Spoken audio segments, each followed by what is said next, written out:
오늘은 서로의 죄를 고백하는 삶이라는 제목으로 야고보서 5장 9절부터 20절까지 교독하고 이제 말씀을 은혜를 나누도록 하겠습니다. 교독합니다. 형제자매 여러분, 심판을 받지 않으려거든 서로 원망하지 마십시오. 보십시오, 심판하실 분께서 이미 문 앞에 서 계십니다. 형제자매 여러분, 주님의 이름으로 예언한 예언자들을 고난과 인내의 본보기로 삼으십시오. 보십시오, 참고 견딘 사람은 복되다고 우리는 생각합니다. 여러분은 욥이 어떻게 참고 견디었는지를 들었고 또 주님께서 나중에 그에게 어떻게 하셨는지를 알고 있습니다. 주님은 가여워하시는 마음이 넘치고 불쌍히 여기시는 마음이 크십니다. 나의 형제자매 여러분, 무엇보다도 맹세하지 마십시오. 하늘이나 땅이나 그 밖에 무엇을 두고도 맹세하지 마십시오. 다만 예해야 할 경우에는 오직 예라고만 하고 아니요 해야 할 경우에는 오직 아니요라고만 하십시오. 그렇게 해야 여러분은 심판을 받지 않을 것입니다. 여러분 가운데 고난을 받는 사람이 있습니까? 그런 사람은 기도하십시오. 즐거운 사람이 있습니까? 그런 사람은 찬송하십시오. 여러분 가운데 병든 사람이 있습니까? 그런 사람은 교회의 장로들을 부르십시오. 그리고 그 장로들은 주님의 이름으로 그에게 기름을 바르고 그를 위하여 기도하여 주십시오. 믿음으로 간절히 드리는 기도는 병든 사람을 낫게 할 것이니 주님께서 그를 일으켜 주실 것입니다. 또 그가 죄를 지은 것이 있으면 용서를 받을 것입니다. 그러므로 여러분은 서로 죄를 고백하고 서로를 위하여 기도하십시오. 그러면 여러분은 낫게 될 것입니다. 의인이 간절히 비는 기도는 큰 효력을 냅니다. 엘리야는 우리와 같은 본성을 가진 사람이었지만 비가 오지 않도록 해달라고 간절히 기도하니 3년 6개월 동안이나 땅에 비가 내리지 않았으며 다시 기도하니 하늘이 비를 내리고 땅은 그 열매를 맺었습니다. 나의 형제자매 여러분, 여러분 가운데서 진리를 떠나 그릇된 길을 가는 사람이 있을 때에 누구든지 그를 돌아서게 하는 사람은 이 사실을 알아두십시오. 죄인을 그릇된 길에서 돌아서게 하는 사람은 그 죄인의 영혼을 죽음에서 구할 것이고 또 많은 죄를 덮어줄 것입니다. 아멘. 할렐루야. 할렐루야. 오늘도 예수 그리스도의 생명의 빛으로 충만하시기를, 그 빛을 풍성히 받아 누리시기를 예수님의 이름으로 축복합니다. 아멘. 예, 그렇습니다. 하늘의 복을 받는, 하늘의 문이 열리고 하늘에 속한 온갖 신령한 복을 받고 나의 삶의 문이 열리고 하나님이 주시는 그 형통함을 누리는 삶은요, 나의 삶의 태도에 달려 있어요. 여러분들이 아멘하고 안하고 하는 거 별거 아닌 것 같죠? 그러나 여러분들이 말씀을 들을 때에, 그리고 말씀을 읽었을 때 아멘하면서 적극적으로 삶의 태도를 아멘이라고 가져가면서 하나님의 말씀을 선포하고 그렇게 나아간다면 여러분들의 삶의 문이 열리게 될 것입니다. 하늘의 문이 열리는 삶이 여러분 앞에 펼쳐질 것입니다. 그러나 태도를 소극적으로 가지고 가고 태도를 그냥 그렇게 갖고 가면 여러분 그냥 그런 인생 살다가, 그저 그런 인생 살다가 마감하는 거예요. 광야의 삶을 살다가 나는 왜 이러지? 하나님 정말 계신 거야? 그 숱한 의문 속에서 해답을 찾지 못한 상태에서 그렇게 하다가 삶을 마감하게 될 거예요. 어떤 삶을 살고 싶으세요? 하늘의 비밀이 온전히 내 삶 속에 풀어지고 하늘의 영광이 나에게 임하고 하나님의 형통함이 내 삶 속에서 삶의 문이 열리는 그런 하늘의 공급을 받아 누리는 그런 형통한 삶을 살기를 원하십니까? 아멘. 그러면 적극적으로 삶의 태도를, 예배의 태도를, 하나님의 앞에 서 있는 예배자로서의 삶의 태도를, 예배자의 태도를 정확하게 취하셔야 돼요. 이것은 지금 여러분 귀를 간지럽히려고 나온 게 아니에요. 말세 때, 마지막 때에는 자기의 귀를 간지럽혀줄 교회를 찾아다닌다고 사람들이 얘기해요. 그러나 진짜 신앙인들은 그게 아니에요. 예배자로 나가야 돼요. 하나님 앞에 예배자로서의 태도를 분명하게 해야 돼요. 그리고 나의 죄를 고백해야 돼요. 지난주에 제가 내가 몸을 성소를 지으라는 제목으로 여러분 말씀 나눴습니다. 성소.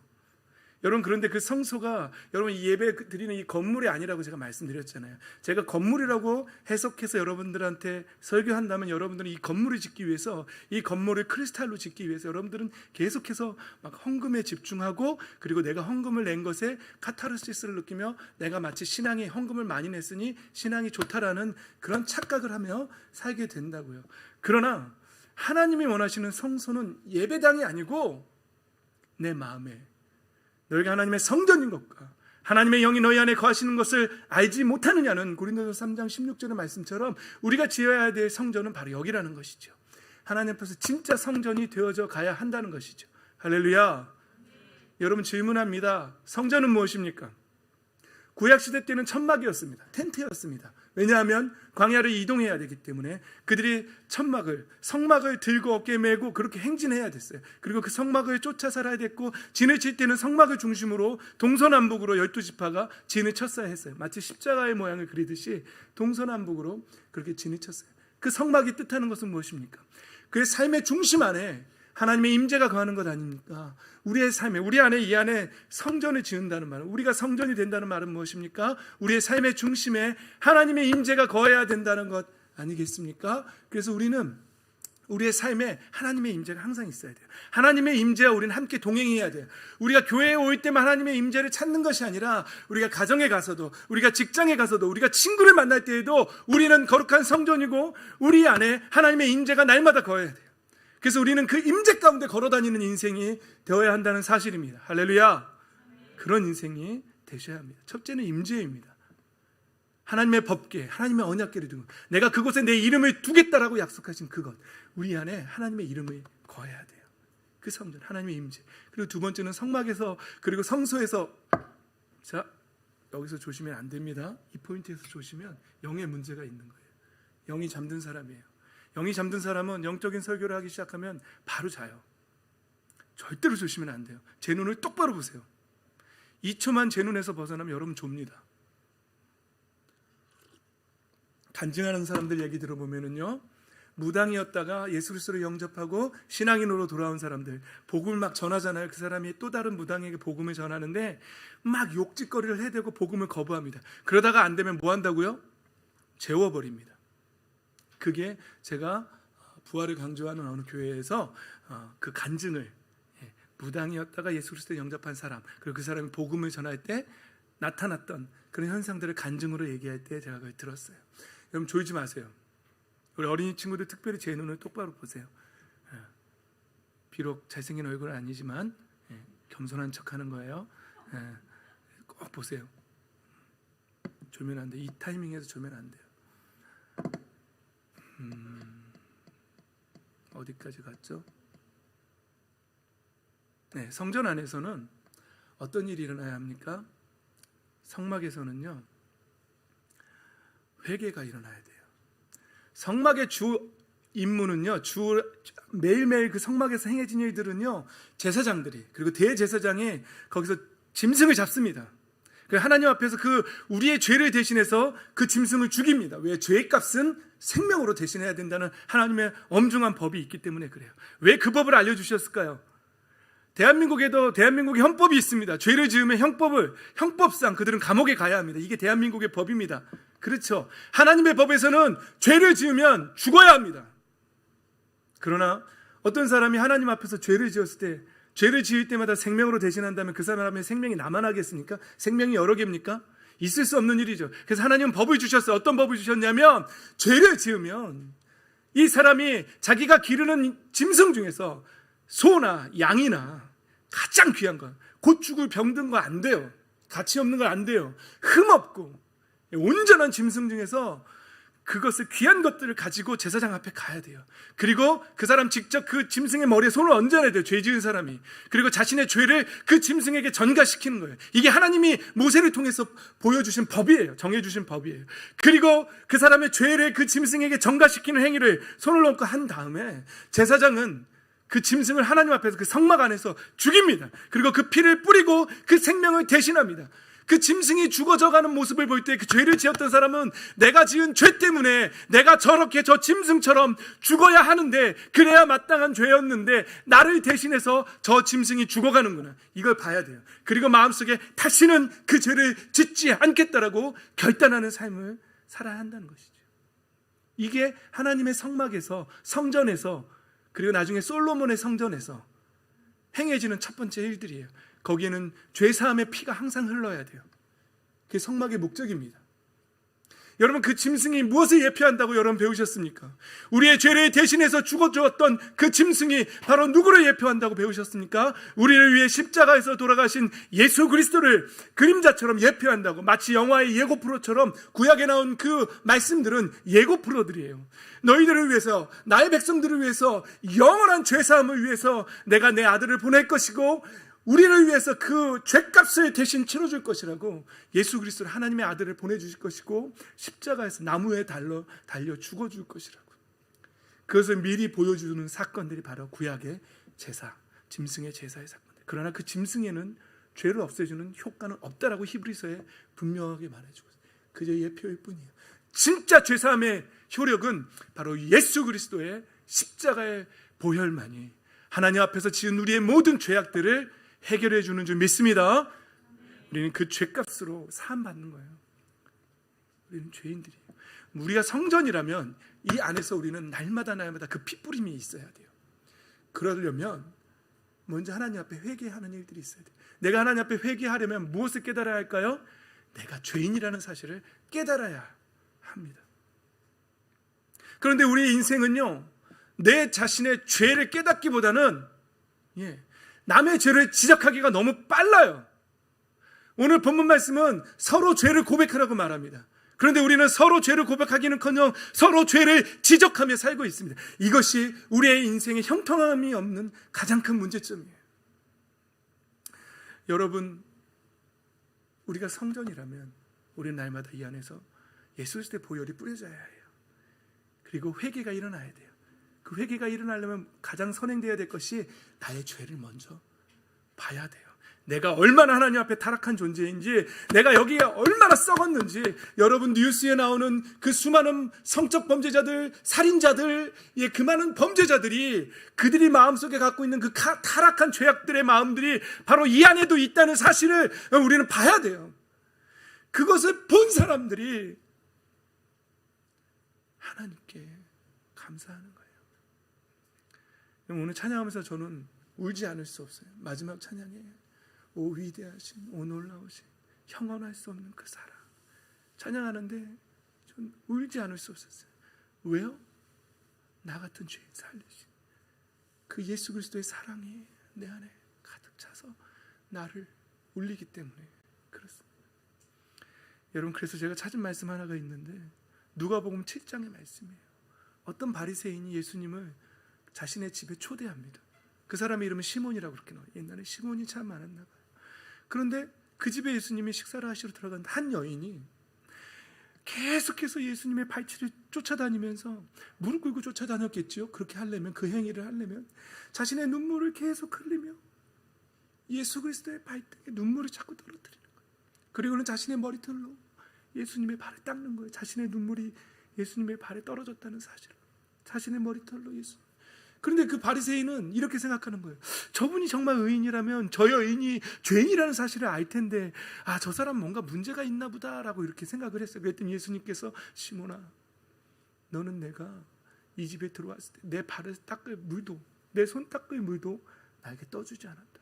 그러나 저 여인은 내가 이 집에 들어서부터 지금까지 단 한순간도 빠짐없이 계속해서 눈물을 흘리며 내 발을 그 눈물로 닦고 그 머리털로 내 발을 닦고 있다.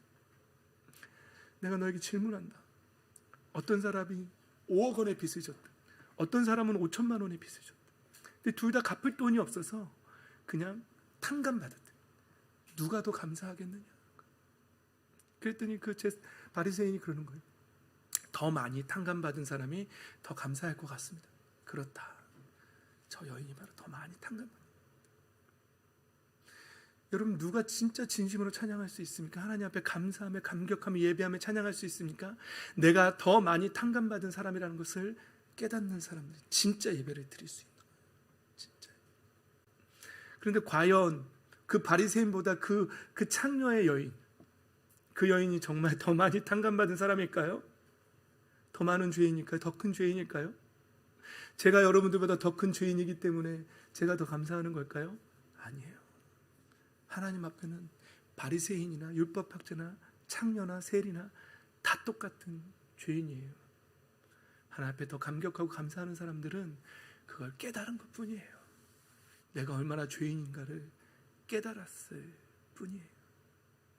그래서 더 많이 탕감받은 사람이 하나님 앞에 자신의 죄 용서받은 것을 감사하는 그러한 찬양과 예배를 드릴 수 있는 것이죠. 여러분 안에 있는, 우리 안에 있는 그 죄악을 보게 되시기를, 그리고 그 죄악이 용서받았다는 사실, 예수 그리스도의 보혈, 아니 나의 노력이 아니라 예수 그리스도의 보혈로 죄 사함 받았다는 사실을 철저하게 깨닫게 되시기를 예수님의 이름으로 축복합니다. 그런 사람들은요, 그냥 찬양할 수가 없어요. 그냥 예배할 수가 없어요. 날마다의 삶이 감사고 날마다의 삶이 감격입니다.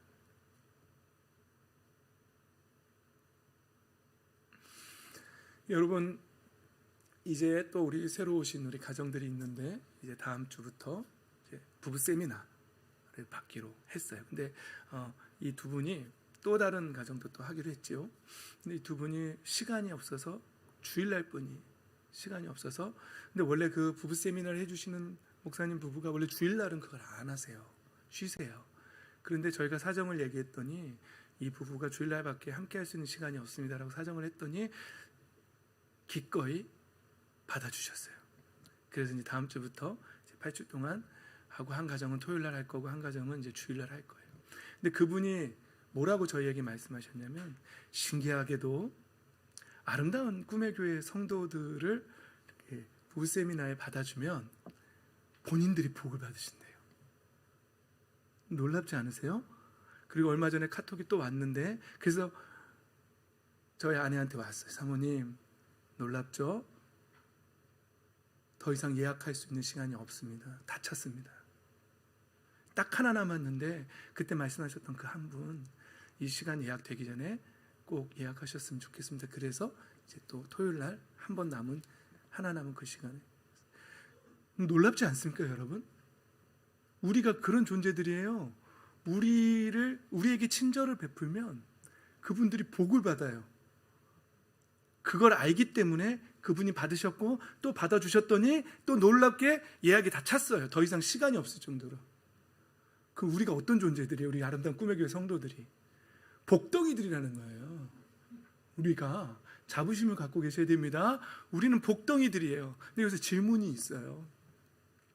다른 사람들은 우리에게 친절을 베푸고 사랑을 베풀어서 우리를 통해서 그 복을 받아 누리는데, 우리 교회 성도 여러분들은, 우리는 정작 그 복을 받아 누리고 계십니까?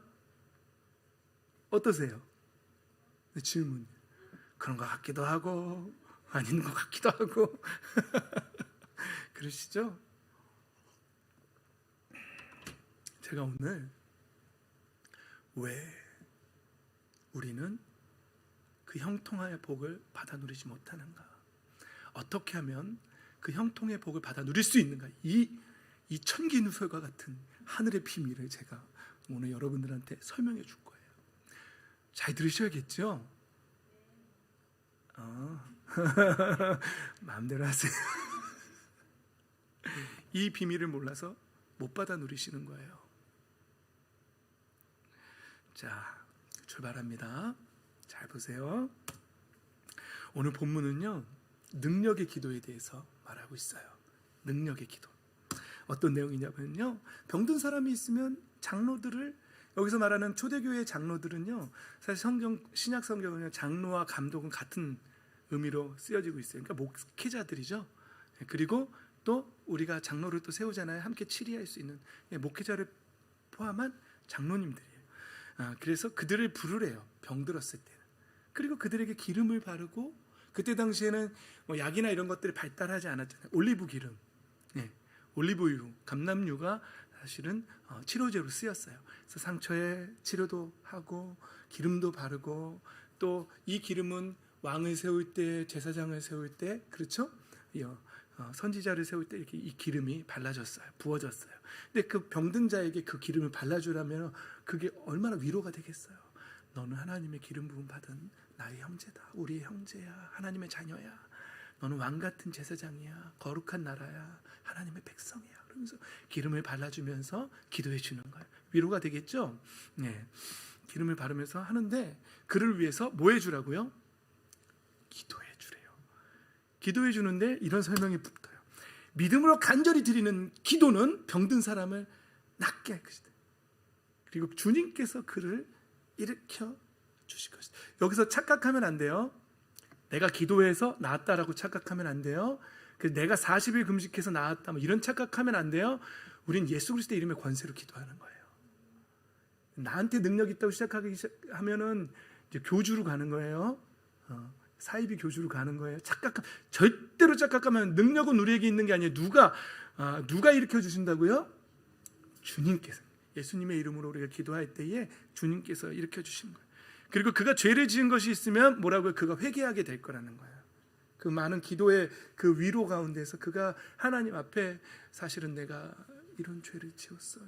그러면서 고백하게 될 것이고, 그래서 죄사함을, 용서를 받게 될 것이라고. 이러한 교회 공동체 안에서 이러한 일이 일어날 때에 죄사함도 받게 될 것이라고 그렇게 말하는 거예요.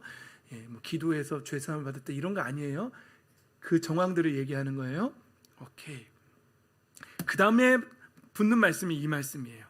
의인이 간절히 비는 기도는 큰 효력을 냅니다. 개역개정은 의인의 간구는 역사하는 힘이 강하니라 이렇게 나오는 거예요. 의인의 간구는 역사하는 힘이 강하다는 거예요. 우리는 함께 같은 예수 그리스도를 믿고 같은 성령 안에서 같이 예배합니다. 그런데 교회 안에서요, 어떤 사람은 능력이 있어요. 같은 예수 그리스도의 이름으로 기도하는데 어떤 사람은 역사하는 힘이 강해요. 만약에 목회자보다 여러분들이 강하고 목회자가 역사하는 능력이 약하면 부끄러운 일이죠. 그래서 항상 긴장하고 있어요. 똑바로 목회하려고 항상 긴장하고 있어요. 어떤 사람이 의인이냐는 거예요. 지금 야고보서가 뭘 말하고 있냐? 어떤 사람의 기도에 능력이 있냐는 거예요. 지금 능력의 기도에 대해서 말하고 있는 거예요. 그러면서 예를 든 게 엘리야예요. 엘리야는 우리가 본성이 같다는 거예요.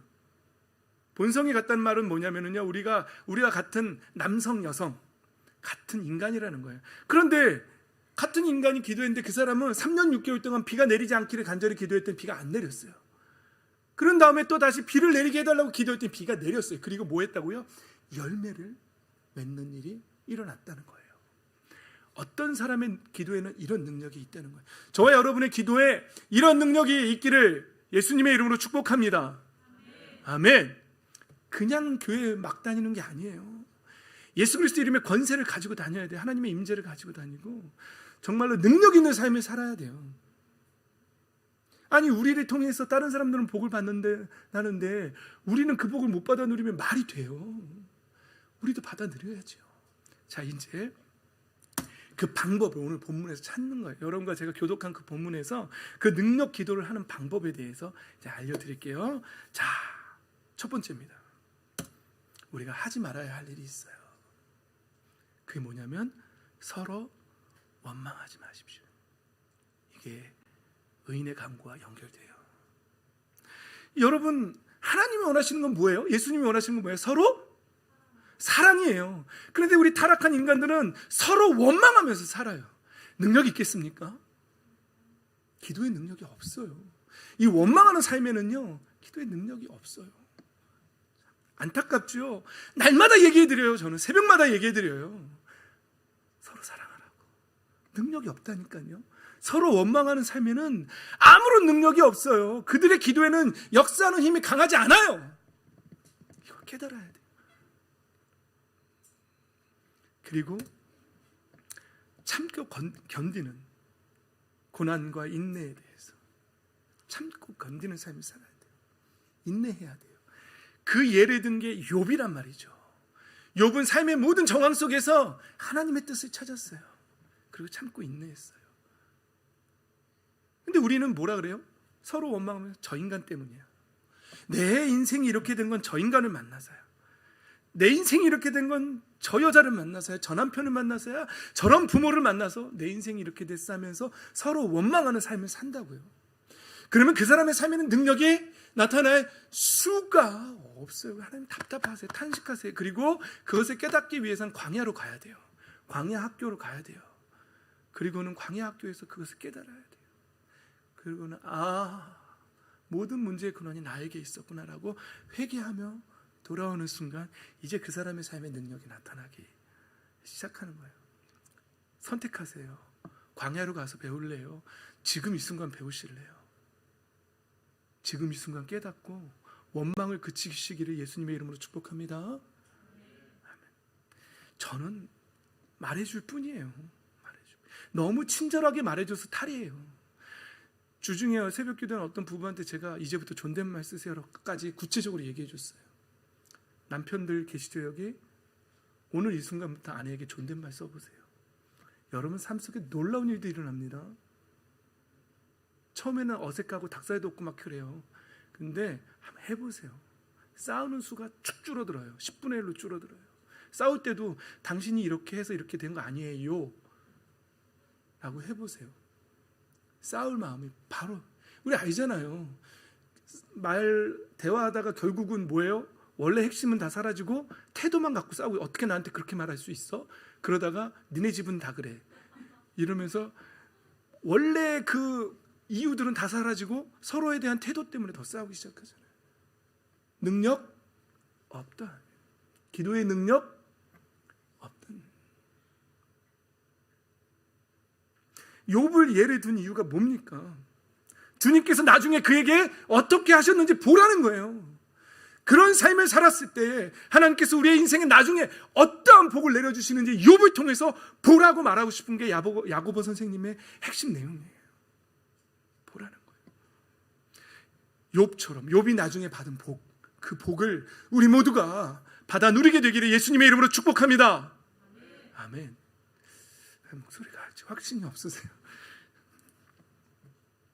여러분, 어떤 사람이 100의 잘못을 하던 사람이 예수님 믿기 전에 100의 잘못을 하던 사람이 이제 어느 순간부터 10을 돌이켰어요. 그래도 90은 잘못하고 10은 돌이켰잖아요.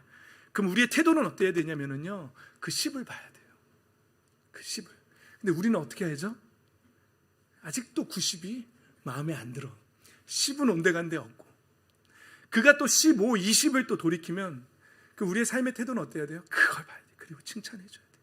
그리고 참고 견디는 거예요. 언젠간 성령 하나님께서 이 나머지 부분도 해결해 주실 것이다라고.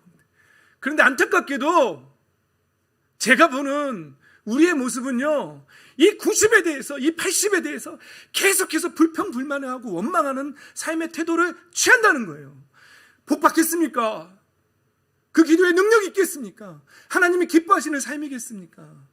절대로 그렇지 않다. 감사하고 싶으면 그 10을 보셔야 돼요. 아니, 단 1이라도 그 돌이킨 1을 봐야 돼요. 그게 감사해야 돼요. 우리 왜 지금 교회 나오는 남편들이 있잖아요. 과거를 보세요. 그리고 지금 교회 나오는 모습을 한번 봐보세요. 오늘 또 예배도 안 나오시, 지금 방송으로 예배 드리시고 있을 텐데 어때요? 적어도 10은 돌이켰죠. 아니, 그 이상 돌이키셨죠. 그럼 그거 보란 말이에요. 그리고 계속 감사해 보세요. 하나님 앞에 감사해 보세요. 어떠한 일들이 벌어지는지.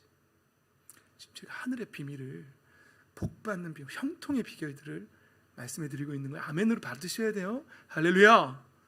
아멘. 자, 첫 번째 말한 거예요. 서로 원망하는 삶의 태도를 갖지 말라는 거예요. 고치셔야 돼요. 자, 두 번째 갑니다. 맹세하지 말래요. 맹세하지 말래요. 이 야고보 선생님의 예하면 예하고 아니요 하면 아니라고만 하라는 이 말씀이 딱 들으면은 기억나는 말씀 없으세요? 누구의 말씀하고 되게 유사하지 않으세요? 어떠세요? 마태복음 5장 산상수훈에서 예수님이 37절을 보세요. 예할 때는 예하고 아니요 할 때는 아니요 하라. 이보다 지나치는 것은 뭐라고요? 악에서 나오는 것이라. 맹세하지 말래요. 하늘도 하지 말래요. 하늘은 니네 게 아니라는 거예요. 거룩한 왕이 계신 곳이라는 거예요. 예? 성전으로도 하지 말래요. 거기에 하나님의 이름이 있는 곳인데 너희가 뭔데 감히 하늘과 예루살렘 성전을 두고 맹세하니, 너희들은 그런 존재가 아니라는 거예요. 그리고 땅으로도 하지 말래요. 그리고 머리카락도 하나도 너희는 희게, 그런 존재라는 거예요. 겸손하라는 거예요. 근데 우리는 어떻게 하는지 아세요?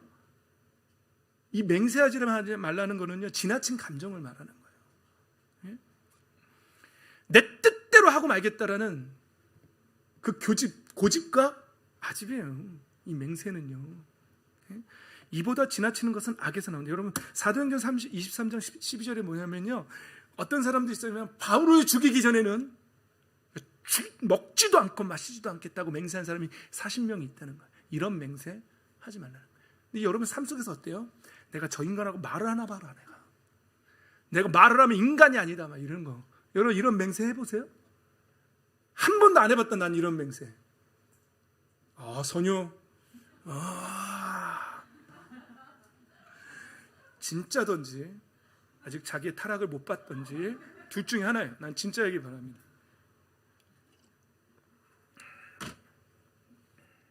내가 두 번 다시 하나 봐라. 이런 맹세들 있죠. 응? 끝까지 말 안 하죠. 내가 지난주에 좀실험에 대해서 얘기했죠. 끝까지 속으로 다짐하고 다짐해요. 근데 우리가 난 하나님의 사랑으로 용서하리라, 서로 사랑하라, 이런 거 맹세해야 되거든요. 주의 사랑으로 형제의 모습 속에 보이는 하나님의 형상 아름다워, 그러면서 내가 욥처럼 참고 견디리라, 그리고 나중에 하나님께서 내게 베푸시는 그 은혜를 내가 경험하리라, 막 이러면서 이런 거 맹세해야 되는데, 내가 저 인간하고 내가 말을 하면 내가 인간이 아니다 이러면서 그런 거. 유사모님 유독 웃으시는데 뭔가 마음에 오는 게 있나요? 사실은 저도 유사모님하고 다투고 교회로 와서 내 집에 들어가나 봐라 이러면서 교회에서 먹고 살리라 내가 이러면서 그런 맹세한 적이 있거든요. 그러나 하루를 못 가죠. 근데 그런 헛된 맹세들 할 필요가 없어요. 우리의 아집과 고집을 버려야 돼요. 우리는 겸손히 살아야 돼요. 우리는 단 한 가지도, 우리 머리털 하나도 휘어져라 거머져라 하게 할 수 없다는 사람들이. 겸손하라는 얘기예요. 하나님 앞에 내가 어떤 존재인지 겸손하게 고백하고 오직 하나님의 뜻대로만 살겠다는 거예요. 내 맹세로 사는 사람들이 아니라 하나님의 뜻대로만 살겠다라고 다짐해야 된다는 사실이죠. 자, 이 두 번째, 그런 맹세하지 마세요. 그런 고집 버리셔야 돼요. 오히려 깨트리셔야 돼요. 그런 것들은 깨트리셔야 돼요. 하나님의 사랑으로. 그 찬양이 있죠. 내 신을 벗고, 신 벗으셔야 돼요. 그건 내 신이에요. 그리고 막 성령의 불로 나를 태워달라고, 헛된 모든 것 태워달라고 기도하세요. 내 아직 그 고집 태워달라고. 그런 자세로 기도하잖아요. 능력이 있을까요? 없어요. 100번 해보세요. 그런 원망의 마음으로, 그런 고집의 마음으로 예수 그리스도의 이름으로 명하노니 있을지어다, 목이 쉬어라 결절이 나도록 한번 외쳐보세요. 능력이 있는지. 없어요. 그 세속적인 그 나의 고집과 아집으로 묶인 그 맹세들을 풀어내세요. 녹여내세요. 사랑으로 그렇게 풀어내세요. 그래야 우리의 기도에 능력이 있는 줄 믿습니다. 아멘. 세 번째입니다. 고난받는 사람은 뭐 하라고요? 기도하래요. 즐거운 사람은 뭐 하라고요? 찬송. 병든 사람이 있으면 또 기도해주고. 여러분, 이건 뭐냐면요, 모든 순간마다 주님과 동행하라는 얘기예요. 매 순간마다 예배자의 삶을 살라는 거예요. 즐겁죠? 즐거울 때 뭐야? 아싸, 오늘 즐거우니까 외식 한번 할까? 그거에 앞서서 뭐 하라고요? 찬양하라고. 하나님 감사합니다. 나에게 이 평강과 이 기쁨을 주셔서 감사합니다. 뭐 이게 먼저야 돼요. 화가 났어. 그럼 여러분 뭐가 먼저 생각나요? 술, 담배가 먼저 생각나요? 그거 아직 멀었어요. 화가 났을 때 오늘 집을 나서기 전 기도했나요? 마음에 분이 가득 찰 때 기도했나요? 기도는 우리의 아시. 여기까지만 하겠습니다. 기도하셔야 돼요. 고난이 있을 때 이것을 해결할 수 있는 방법은 오직 예수 그리스도밖에 없다. 하늘에 달려있다. 내 삶의 모든 문제는 하늘에 달려있다. 내 자녀의 문제도 하늘에 달려있다. 내 남편의 문제 하늘에 달려있다. 내 아내의 문제 하늘에 달려있다. 모든 것을 하나님의 주권하에 놓고 기도하는 이런 사람의 삶에 그 기도에 능력이 있다는 것이에요. 즐거워도 찬송하는 것이죠. 모든 삶의 정황들을 예수 그리스도 안에서 해석하세요. 그러한 삶을 살 때 능력이 있다는 것이죠. 자, 이게 세 번째입니다. 마지막. 빨리 끝나는 것 같죠? 마지막입니다. 이게 가장 중요한 삶인데 모든 것을 다 통틀어서 이거예요. 서로 죄를 고백하는 삶. 아까 제가 시작부에 말했죠. 우리는 서로 죄를 고백해야 될 사람들이지 서로 죄를 지적하는 사람은 안 돼요. 근데 우리는 어떤 삶을 산다고요? 죄를 지적하는 거예요. 장기나 바둑도요. 훈수 두는 건 너무너무 쉬워요. 남의 걸 보는 건요. 너무 여러분도 제 허물 다 보이시죠? 아, 우리 목사님이 이거만 고치면 정말 훌륭한 목사님이 되시는데 다 보이죠? 보이는 줄 압니다. 그러나 저도 여러분들을 다 보고 있어요. 여러분들의 아집과 고집이 다 보여요. 여러분들의 남편을 대하는 태도, 여러분들의 자녀를 대하는 태도, 여러분들의 아내를 대하는 태도 다 보여요. 뭐 하나만 고치면 여러분들이 정말 하늘문이 열렸다는 것을 제가 잘 알고 있어요. 저도 여러분 건 잘 봐요. 중요한 건 뭐라고요? 이 안에 성전이라면 내 걸 봐야 돼요. 내 거. 내 타락함을 봐야 돼요. 많이 탕감받은 사람처럼 내 걸 봐야 돼요. 그게 제일 어려워요.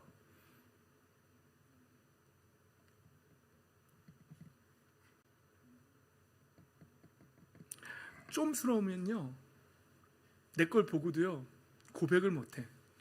세상에서 제일 어려운 게 뭐라고요?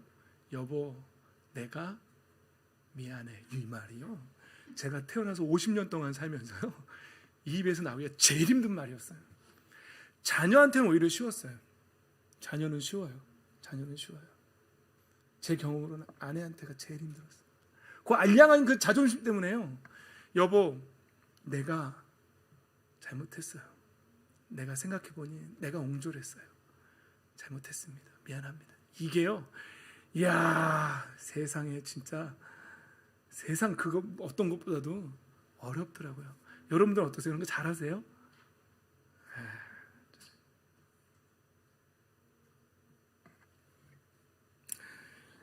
우리가 아까 했던 찬양 있죠. 결코 돌아가지 않으리 옛삶으로.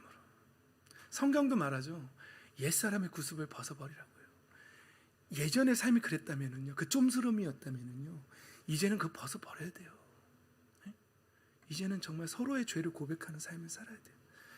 이게 서로의 죄를 고백하라면 서로라는 단어에서 여러분 이게 하나님께 고백하라는 것 같아요. 죄를 지으면 하나님께 고백하는 거면 회개 하나님 앞에 하는 거 맞아요. 근데 이 본문은 분명하게 서로예요. 서로. 사람에게 하는 거예요. 나의 실수를 정확하게 인정해야 돼요.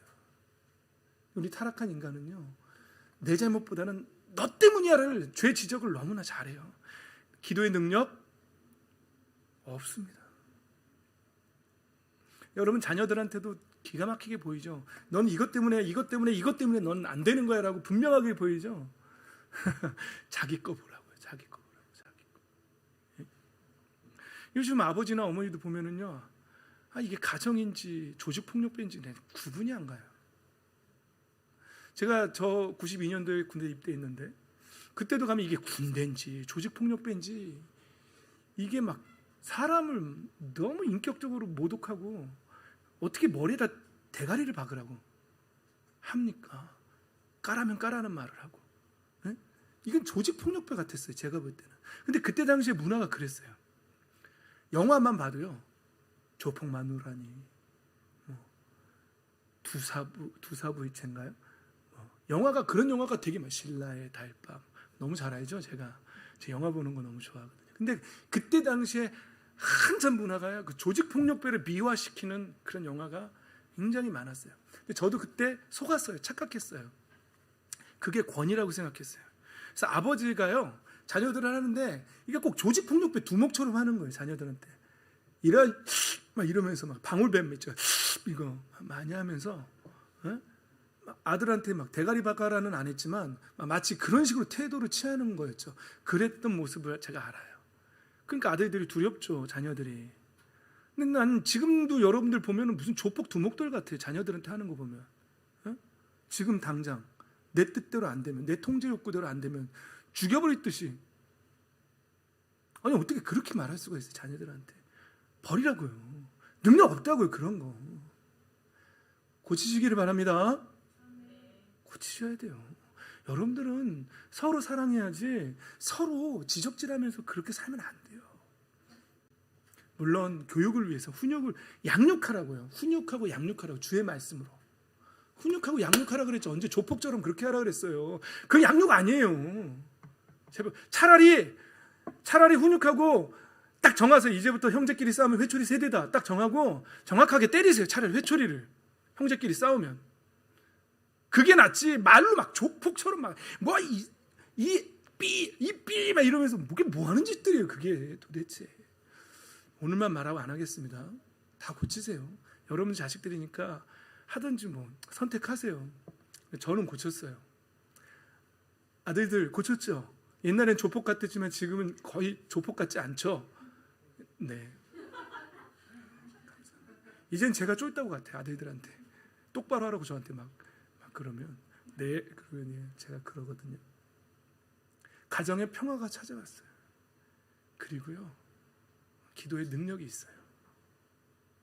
제 기도에 능력이 있는 것 같아요? 기억하겠습니다. 아멘 하시면 기억하겠습니다. 할렐루야. 하늘 문이 열리고 삶의 문이 열리시기를 예수님의 이름으로 축복합니다. 네. 하나님도 편애하시더라고요. 내 자녀가 인생은 타이밍이에요. 한 번 더 기회를 드릴까요? 나중에. 날마다 오는 기회는 아니에요. 여러분 삶의 태도를 바꾸세요. 서로 지적하고 함부로 하고 그런 삶 살지 마세요. 기도의 능력이 없어요. 오히려 내가 이런 점들에서 잘못했다. 앞으로는 이렇게 하겠다. 엄마가 화내서 미안해. 속상해서 그랬어. 이렇게 해줬으면 좋겠어. 그 대신에 앞으로 형제지간에 싸우면 회초리 세대다. 여러분 훈육과 양육과 혈기를 분명하게 구분하세요. 단호한 사랑 있어야 돼요. 우리 자녀들은 지금 원망스럽죠. 목사님 회초리 얘기를 해서 형제들끼리 싸우는 게 더 나쁜 거예요. 자기 아집 고집으로 싸우는 게. 오케이. 말씀을 마치겠습니다. 우리는 서로의 죄를 고백하는 삶을 살아야 돼요. 나의 실수를 인정할 수 있어야 돼요. 아내에게도 남편에게도. 그리고 원망하는 삶 살지 마세요. 100가지 중에 하나만 고쳤어도 그 하나를 보세요. 그리고 감사하세요. 그래서 여러분 그러한 하나님이 기뻐하시는 삶의 태도를 취하세요. 하늘 문이 열리고 삶의 문이 열리는 놀라운 축복의 비결들을 깨달으시고 능력 있는 기도를 살면서 그렇게 살아가는 교회 공동체, 그렇게 살아가는 능력의 기도를 하는 가정, 그리고 나 개인이 되시기를 예수 그리스도의 이름으로 축복합니다. 아멘. 찬양합시다. 오늘 이 찬양 부를 때 결단하십시오.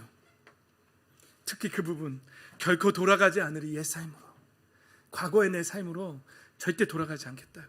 이제 나는, 성경은 그렇게 말해요. 개는 토했다가 다시 그걸 먹는데요. 돼지는 몸을 씻었다가 그 진창에 가서 다시 구른대요. 여러분 그렇게 반복돼서는 안 돼요. 한번 하나님 앞에 결단하고 회개했으면 다시 되돌아가지 마세요. 고쳐내세요. 삶을 고쳐냅시다. 하나님, 나 주님이 필요합니다. 나의 힘으로는 안 됩니다. 고백하며 나아갑시다. 찬양합시다.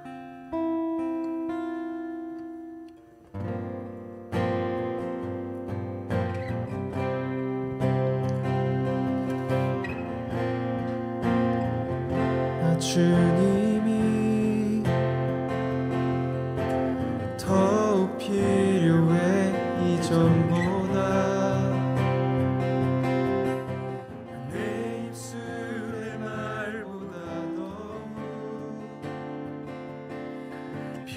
표현할 수 없네. 주가 필요해. 필요해. 나 주님이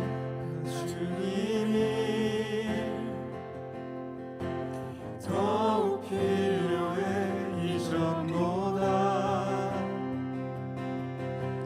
내 입술의 말보다 더욱 표현할 수 없네. 주가 필요해. 필요해. 나의 호흡보다 나의 노래보다 나의 생명보다 주가 필요해. 세월이 흘러도 주 곁에 거하리. 결코 돌아가지 않으리. 옛 삶으로 나 주님이 더욱 필요해. 이전보다 내 입술의 말보다 내 입술의 말보다 더욱 표현할 수 없네. 주가 필요해. 필요해. 나의 호흡보다 나의 노래보다 나의 생명보다 오 주님 주가 필요해. 세월이 흘러도 주 곁에 거하리. 결코 돌아가지 않으리. 옛 삶으로 나 주님이 오 주님 더욱 필요해. 이전보다 내 입술의 말보다 내 입술의 말보다 더욱 표현할 수 없네. 주가 필요해. 나의 노래보다 나의 생명보다 주 필요해. 나의 호흡보다 나의 호흡보다 나의 노래보다 나의 생명보다 주 필요해. 한 번 더 나의 호흡보다 나의 호흡보다 나의 나의 노래보다 나의 생명보다 나의 생명보다 주님 필요합니다. 필요해. 나의 호흡보다 나의 호흡보다 나의 노래보다 나의 생명보다 주 필요해. 나 주님이 나 주님이 주님 더욱 필요해. 이전보다 내 입술의 말보다 내 입술의 말보다 더욱 표현할 수 없네. 주가 필요해. 여러분이 이제 기도하기를 원합니다. 사랑하는 성도 여러분, 우리의 삶에 우리 예수 그리스도의 이름의 능력은 우리의 많은 기도에 있는 게 아니에요. 우리의 금식에 있는 게 아니고 우리의 많은 헌금에 있는 것이 아닙니다. 우리의 삶을 하나님께로 돌이킬 때에, 하나님이 기뻐하시는 그 삶을 살아갈 때에 여러분 서로 원망이 아니라 서로 사랑하는 삶을 살아갈 때에 그때 우리의 기도는 능력이 있는 것입니다. 우리 이 시간에 하나님 앞에 기도합시다. 주님, 나의 삶을 회개합니다. 돌이킵니다. 하나님, 이제 내가 서로 원망하는 삶을 살았다면, 남 탓을 하고 내 남편 탓, 내 아내 탓, 내 부모 탓, 내 자녀 탓하고 살았다면 이제 그들의 그 돌이킨 일, 돌이킨 십, 그것을 보겠습니다. 그리고 감사하며 서로 사랑하며 아버지 그렇게 살겠습니다. 이제 성령 하나님, 내가 우리 주님이 필요합니다. 하나님, 나에게 능력을 더하여 달라고, 성령의 능력을 더하여 달라고, 하나님의 은혜를 더하여 달라고 우리 이 시간에 도움을 구하며 기도하며 회개하며 결단하며 나아가도록 하겠습니다. 하나님께서 우리를 붙잡아 주실 줄 믿습니다. 기도합시다. 할렐루야. 주님. 주여 할렐루야. 아버지 나의 삶을 주여 나의 삶을 아버지 나의 소망 주여 나의 교만한 마음들을 용서하여 나의 고집까지를 용서하여 주시옵소서. 주여 아버지 원망이 하나님 용서하여 주시옵소서. 지적하는 것이 먼저였습니다. 하나님 용서하여 주시옵소서.